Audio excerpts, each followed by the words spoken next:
Now, Hurricane Dorian has crashed into the shore into the Bahamas, tied as the most powerful storm to hit land anywhere in the Atlantic. Florida is not out of the woods just yet. Well, joining us now on the phone is Jim Roemer. He's meteorologist and best weather president. So thank you so much, Jim, for joining us. When do we know whether Florida and part of the American coast is actually hit?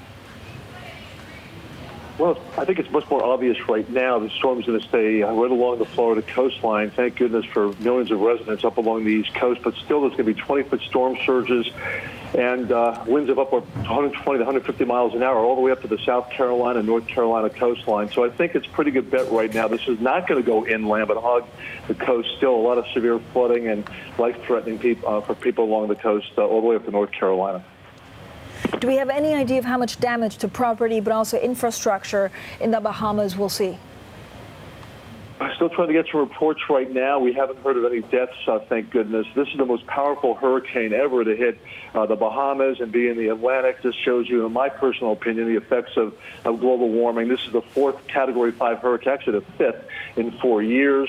But most of the models right now take it up along just east of Delray and over Jupiter, Florida, to the east of Jupiter, Florida, up to the Outer Banks of North Carolina.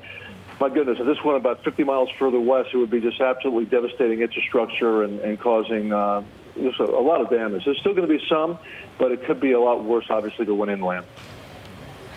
Jim, are we going to see many more of these fluctuations in weather patterns? Is it something that, will change the coastline and how we react to them?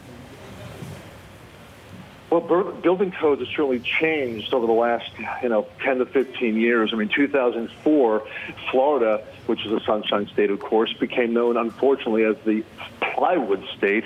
All the homes that was destroyed, it got that nickname, unfortunately. There were 4 hurricanes back in 2004. So, there have been building codes being changed since Katrina, since the hurricanes in 2004 along the East Coast. The big question right now is the Amazon forest fires, the destruction keeps going on, the deforestation.